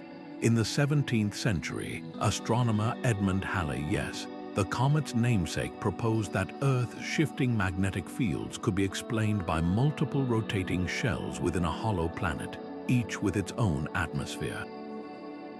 His calculations, though flawed, were rooted in the scientific understanding of his time, blending curiosity with a touch of poetic wonder.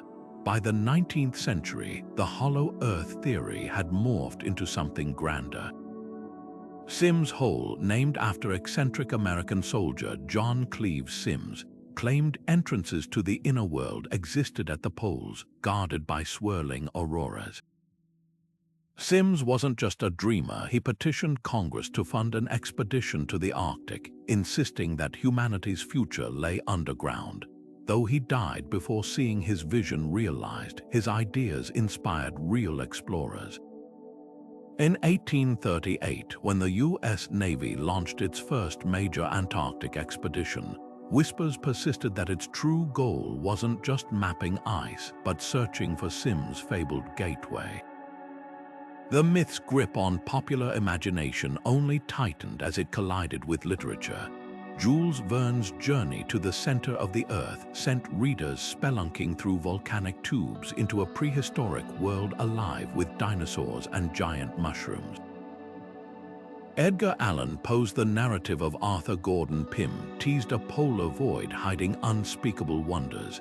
Even Nazi Germany flirted with the idea, dispatching expeditions to Tibet in search of underground Aryan strongholds, a dark twist on what began as scientific speculation. What's fascinating isn't just the persistence of these stories, but what they reveal about human psychology. Hollow Earth theories flourished in eras when vast swaths of the globe remained uncharted.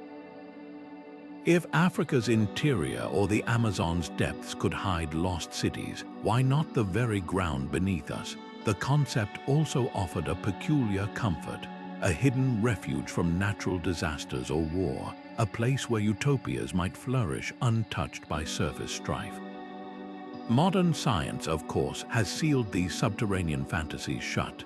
Seismic waves mapping Earth's interior reveal no hollow chambers, only a molten core under crushing pressure. Satellite imagery dispelled the myth of polar entrances, yet the allure lingers not as geology but as metaphor. From Plato's cave to modern conspiracy forums, we're still drawn to the idea of worlds within worlds, truths hidden just out of sight. The hollow Earth wasn't just a failed hypothesis. It was a mirror held up to our endless desire to peel back layers, to believe that no matter how much we map, there's always something left to discover. And in that sense, the journey to the center of the Earth never really ended, it just changed form. Long before rockets pierced the sky or telescopes mapped the lunar seas, a Greek satirist named Lucian of Samosata spun a tale so audacious it still echoes across centuries. In the 2nd century CE, when most Mediterranean sailors still feared falling off the Earth's edge, Lucian penned a true story, a wild account of a ship whisked to the moon by a cosmic whirlwind. What awaits his crew isn't just barren rock, but a bustling lunar kingdom embroiled in interstellar war, where giant spiders weave silk bridges between planets and armored warriors ride three-headed vultures into battle against the sun's armies. This wasn't just fantasy, it was humanity's first written voyage beyond the terrestrial sphere, a dazzling blend of satire and proto-science fiction that dared to ask, what if the stars weren't just lights but destinations? Lucian's moon is a masterclass in ancient imagination. The lunar inhabitants, called Selenites, harvest dew from giant mushrooms and communicate by puffing smoke from their throats, details so vivid they feel plucked from a fever dream. Their king, Endymion, wages war against the sun's ruler over colonial rights to Jupiter, a plot that skewers earthly imperial rivalries with razor-sharp wit.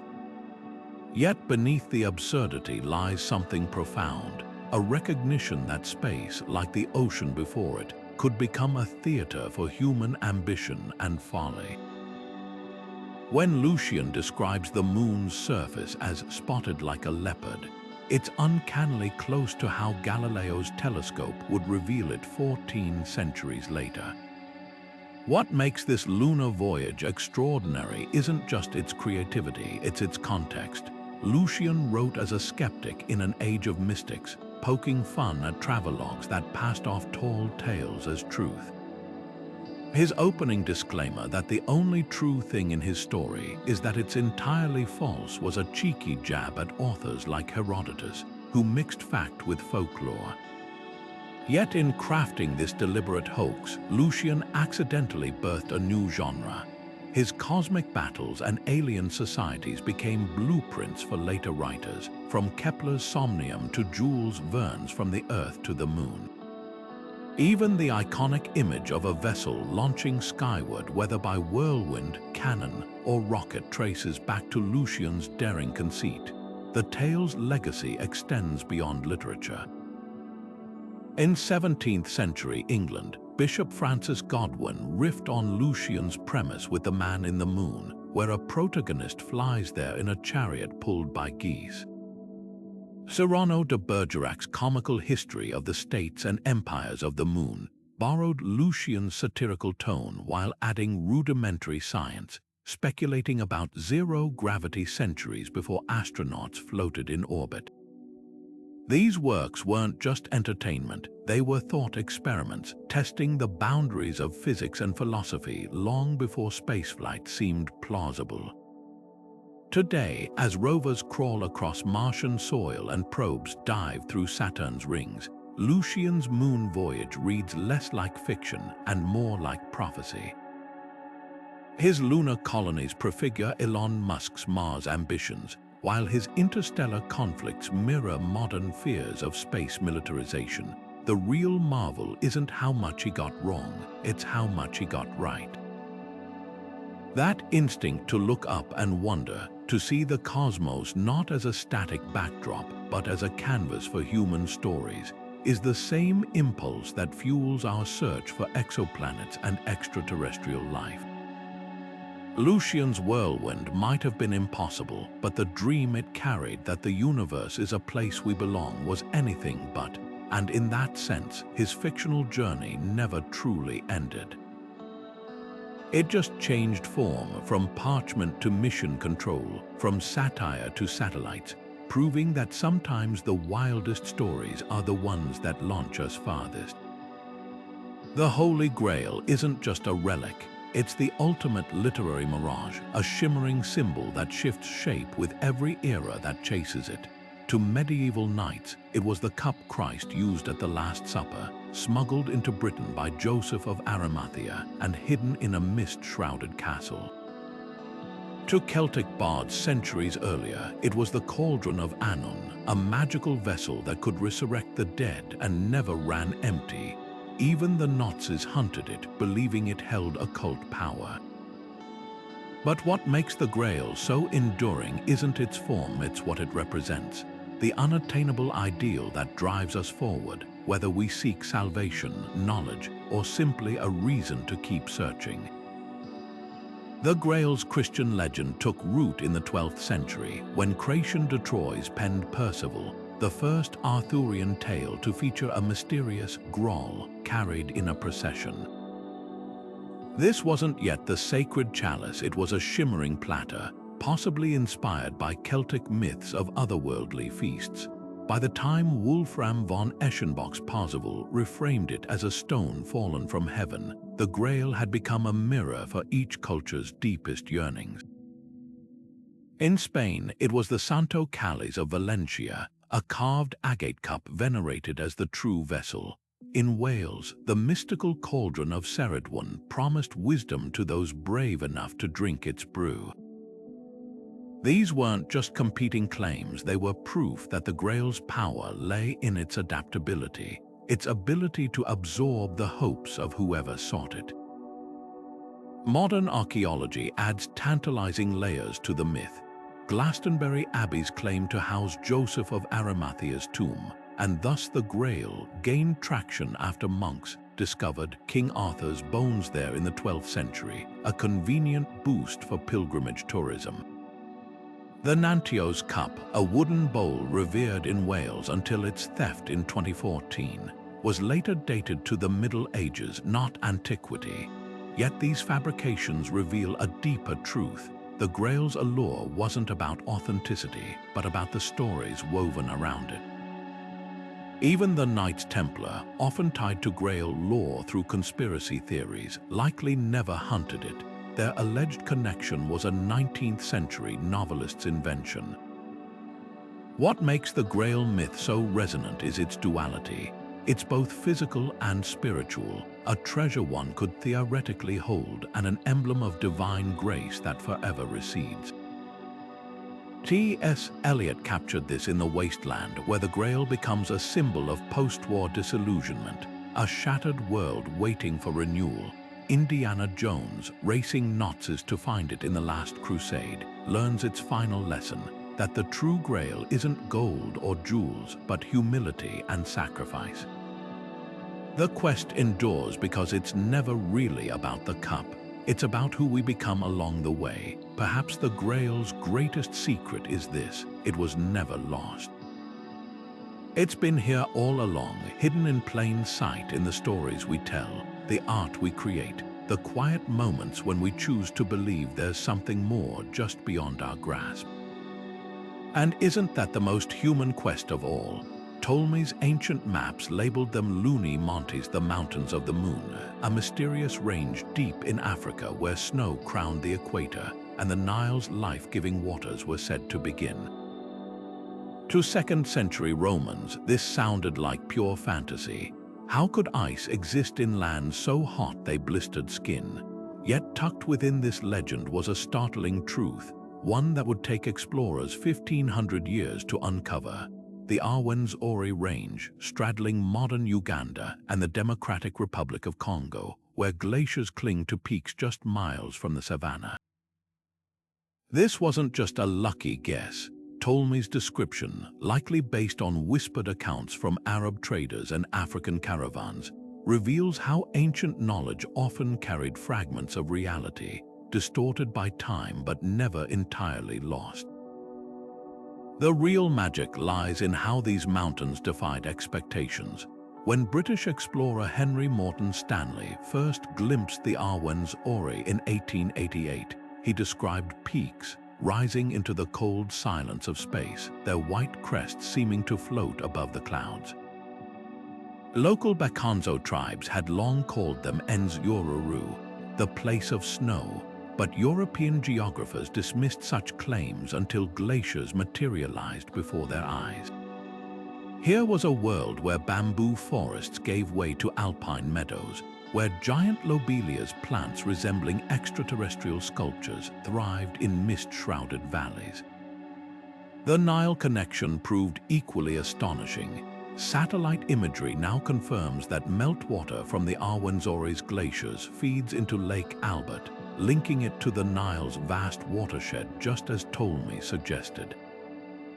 What makes this discovery so compelling isn't just the validation of an old myth, it's the cultural collision it represents. The Bakonzo had navigated these slopes for centuries, using iron-tipped spears to traverse ice fields and brewing medicinal tea from hardy mountain plants. Their oral traditions spoke of Kitasamba, the god who dwelled atop the peaks, his breath forming the snows that fed their rivers. European explorers, armed with sextants and colonial arrogance, initially saw only a prize to claim. Yet even they couldn't ignore the irony. Their discovery had been common knowledge to the people who lived in the mountain's shadow all along. The Rwenzori also forced science to confront its own blind spots. Glaciers at the equator, botanists were stunned to find species like the giant groundsel, a tree-like relative of the daisy that evolved to survive freezing nights and scorching days. Climbers faced a surreal challenge, scaling sheer ice walls while sweating in tropical humidity, their boots sinking into snow that never fully hardened. By the time Italian mountaineer Luigi Amedeo reached Margherita Peak in 1906, the range had rewritten textbooks on microclimates and altitudinal zonation, proof that nature's creativity outstripped human imagination. Today, the mountains of the moon face a new reckoning. Climate change has shrunk the Arwens-Ores glaciers by 80% in the last century, threatening the water supply for millions downstream. Yet even as the snows retreat, they reveal another layer of Ptolemy's puzzle. Recent excavations uncovered Iron Age furnaces on the lower slopes, evidence of a thriving metalworking culture that traded with distant civilizations. Could their ancestors have been the original sources of those cryptic reports that reached Alexandria's libraries? The answer may be lost to time, but the lesson endures. Ancient myths aren't just stories. They're maps not always to literal places, but to the truths we've forgotten, waiting patiently for us to look past our assumptions and see the world anew. The land of the Lotus Eaters wasn't just another stop on Odysseus' tortured journey home. It was a siren song of surrender, a place where memory dissolved like salt in warm water. Picture this: after days of battling storms, his exhausted crew stumbles onto an island where the air hums with the scent of honeyed flowers. The locals, moving as if underwater, offer them lotus fruit, and with one bite, the men forget Ithaca, forget their families, even forget the sea itself. This wasn't a threat of monsters or shipwrecks, but something far more insidious: the temptation to trade struggle for blissful oblivion. Homer's genius lies in how he frames this episode. The danger isn't chains or swords, but the seduction of comfort so absolute it erases ambition. Modern scholars have spun fascinating theories about what the lotus might have represented. Some point to real narcotics like blue lotus flowers, used in ancient Egypt for their mild euphoric effects. Others suggest the story critiques colonial encounters, where Greek sailors sampled local intoxicants and abandoned their posts.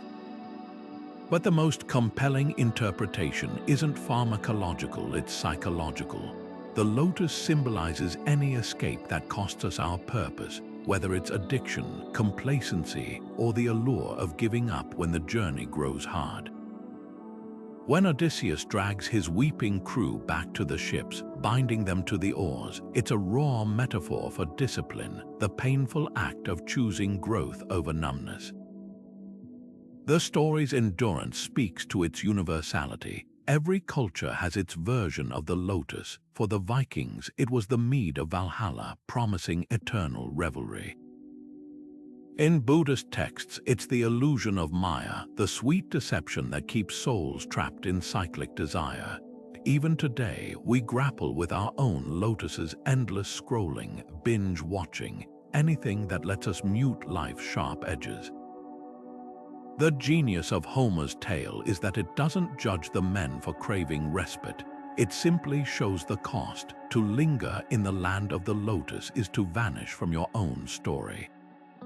Archaeology adds a haunting layer to the myth. On Jerba, an island off Tunisia long proposed as the Lotus Eaters' home, researchers found traces of a Bronze Age trade in psychotropic plants. Meanwhile, Minoan frescoes depict figures holding flowers eerily similar to the hallucinogenic mandrake. These aren't smoking guns, but they suggest Homer wove his warning from threads of real peril. The Lotus Eaters' Island wasn't just fantasy, it was a cautionary tale whispered between sailors, a reminder that some shores, no matter how gentle, are best left behind. The true lesson of the lotus isn't about denying comfort, it's about recognizing when comfort becomes a cage. Odysseus' crew didn't perish there, they simply ceased to be. And that's the most terrifying fate of all, not death, but disappearance by choice. In an age of curated contentment, where algorithms feed us endless distraction, the myth asks a question sharper now than ever. What are we willing to remember, to fight for, even when the current begs us to forget? The stars have always been more than distant lights, they've been doors. Long before rockets pierced the atmosphere, ancient cultures spun stories of celestial travelers, of heroes and gods who rode sunbeams or chariots into the cosmos. The Hindu Vimanas, described in millennia-old texts as flying palaces with weapons of divine fire, echo strangely in an age of spacecraft and laser technology. The Dogon people of Mali, whose oral traditions pinpointed the invisible star Sirius B centuries before telescopes confirmed its existence, spoke of amphibious beings descending from the sky. Even the biblical prophet Elijah's ascent to heaven in a whirlwind of flames reads less like metaphor and more like an ancient witness struggling to describe something beyond their vocabulary, a launch perhaps, or a craft shimmering with impossible heat. These myths share a startling pattern. They treat the heavens not as an unreachable realm but as a destination. The Norse believed the Rainbow Bridge Bifrost connected Midgard to Asgard, a pathway for gods and chosen mortals. Chinese legends tell of the goddess Chang, who drank an elixir of immortality and floated to the moon, where she's said to dwell in a palace of jade.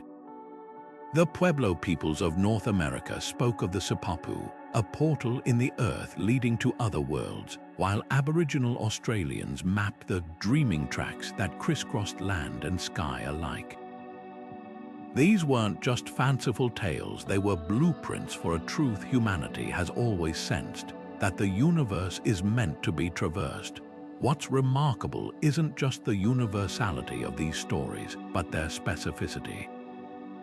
The Babylonian Epic of Atona, carved into clay tablets over 4,000 years ago, describes a king carried skyward by an eagle until the earth shrinks to the size of a bread loaf, an uncanny foreshadowing of astronaut accounts gazing down at our fragile planet. The medieval Islamic scholar Al-Qazwini wrote of a well of stars where celestial travelers could replenish their ships, a concept that mirrors modern debates about refueling stations on the Moon or Mars. These details suggest something profound, that the human imagination, when freed from the constraints of its era, can brush against truth science would only confirm centuries later. Today, as probes land on asteroids and telescopes glimpse exoplanets in habitable zones, these ancient narratives take on new weight. The Polynesians who navigated by star paths would recognize our star maps. The builders of Stonehenge, who aligned monoliths with solstices, would grasp our obsession with cosmic cycles. The difference is one of tools, not intent. When SpaceX's Starship or NASA Artemis program promised to return humans to the moon, they're fulfilling a dream older than writing itself. Not because we've outgrown myth, but because myth was the first draft of our ambition. The final frontier isn't just space, it's time. Every culture that ever plotted constellations or painted winged deities was participating in the same grand project, stretching the boundaries of the possible.